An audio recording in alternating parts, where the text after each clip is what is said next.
한국 경제의 원동력인 과학기술을 조명하는 시간입니다. 1980년대 이후 IBM이 분자 하나하나를 제어할 수 있는 주사 터널 현미경을 개발하고 나노미터 크기의 축구공 모양 탄소, 관 모양의 탄소 나노 튜브 등이 신소재로 무한한 가능성을 보이면서 나노의 영역은 끝없이 확장되고 있는데요. 최근에는 암 치료에 효과적인 나노 자석이 개발되었습니다. 그래서 이 시간에는 연세대학교 화학과의 천진우 교수를 초대했는데요. 첨단 의료기술에 쓰이는 고분자 이야기 지금부터 들어보시죠. 저희가 개발한 나노자석은 그 구조가 그 중심하고 껍질이 있는 이중 구조인데 이것이 그동안 사람들이 이제 개발하고자 한 열 방출이 굉장히 큰 자석입니다. 크기가 한 15나노메타 정도 되는데 원래 자석 물질을 굉장히 작게 만들었다고 보시면 됩니다. 그래서 이것을 원래 고유한 특성을 갖고 있기 때문에 자석이고 저희가 이제 개발한 거는 이중 구조를 이제 갖고 있는데 이중 구조를 이제 가짐으로 해서 그 발열 특성이 기존의 나노 입자에 비해서 약 한 30배 정도 이제 증가하게 됩니다. 그래서 이게 이제 발열 특성이 이제 획기적으로 증가하면은 치료 효과가 이제 굉장히 커지는 거죠. 그러니까 예를 들어서 암을 치료할 때 그 암을 치료하는 그 효능이 이제 커지게 됩니다. 들으신 대로 천진우 교수는 암세포의 열을 쬐어 치료하는 15나노미터 크기의 나노 자석을 개발했습니다. 이 같은 발상은 암세포가 섭씨 42도 이상의 열에 노출되면 죽는다는 사실에 착안한 건데요. 남다른 구상을 발전시키기 위해 천진우 교수는 중심과 껍질이 따로 존재하는 이중 구조를 고안했습니다. 저희 연구실에서 이제 나노 물질을 이제 오랫동안 이제 개발을 해왔고요. 특별히 이제 자석 나노 입자에 관심이 많았는데 자석 나노 입자의 이제 특성을 저희가 이제 크기나 아니면은 조성이나 이런 어떤 형상을 이제 바꿈으로써 조절을 할 수 있습니다.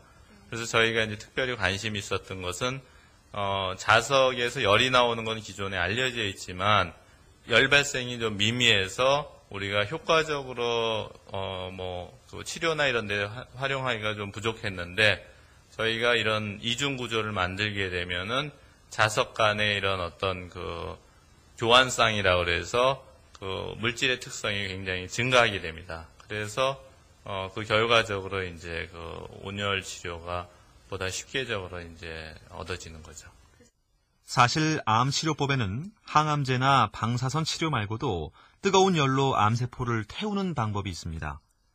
하지만 충분히 열을 내기 어렵거나 정상세포까지 손상시킨다는 한계가 있었는데요.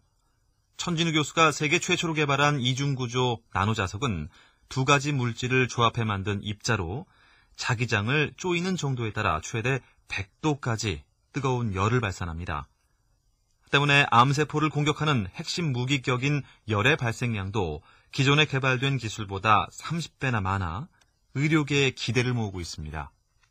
그 열을 이제 발생하면 암세포가 이제 열에 약하기 때문에 저희가 이제 실험한 군에 의하면은 거의 완벽하게 이제 치료가 됩니다. 그래서 이게 이제 기존에 알려진 이제 항암제 약물에 비해서 거의 뭐 동등하거나 혹은 좀 개선된 어떤 그런 효과를 보여주고 있는데 아마 암의 종류나 아니면 질병의 상태에 따라서 좀 아마 그 효능은 좀 다르겠지만 저희가 이제 기존에 알려진 온열 치료법에 있어서 상당히 획기적으로 이제 그 개선된 그런 나노 입자라고 보시면 됩니다.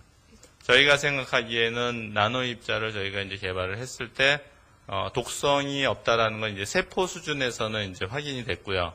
만에 하나 이것이 독성이 있다는 데면 저희가 조성을 바꿔서 또 만들면 됩니다. 그러니까 어떤 그 큰 틀에서는 이제 그 완성이 돼 있고요.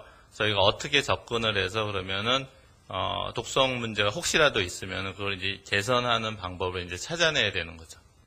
나노 입자로 질병을 진단하고 치료하는 나노의학은 2015년 1,800억 달러의 시장을 형성할 것으로 예상됩니다. 그런데 마침 천진우 교수의 치료법도 5년 뒤에는 암 환자에 적용이 가능해 나노의학 발전에 큰 역할을 할 전망입니다. 더구나 나노 입자는 아이디어만 남다르면 간단한 화학실험 도구로 만들 수 있기 때문에 천진우 교수는 다음과 같은 연구도 병행하고 있습니다. 또 하나 이제 가능한 것이, 그러니까 이쪽에서는 이제 단순히 죽이는 것뿐만 아니라 어쩔 때는 이제 세포를 이렇게 활성화시킬 때도 필요하거든요. 빨리 자라게 하는 거, 죽이는 거, 뭐 이런 것들을 이제 나노 입자를 써서 저희가 좀 해보고 싶은 생각이 있고요. 그다음에 두 번째는 나노 입자를 가지고 이제 그 에너지 쪽에 이제 문제들, 그러니까 환경 문제, 뭐 촉매를 만들어서 이런 뭐 환경 오염 같은 걸 제거한다든지 아니면은 그 에너지 저장 쪽에 뭐 배터리의 특성을 갖다가 증가시키는 거, 이제 그런 쪽에 이제 연구를 하고 있어요. 지난 10년 동안 세계적인 학술지에 나노 입자에 대한 90여 편의 논문을 냈고 그중 20여 편이 세계 최다 인용 상위 1% 논문으로 꼽힌 천진우 교수는 환경과 에너지 분야에도 나노를 접목해 응용 범위가 다양한 나노 입자를 만들 계획입니다. 다음에는 또 어떤 기술로 우리를 놀라게 할까요? 극한의 크기에 도전하는 천진우 교수, 그의 행보가 주목됩니다.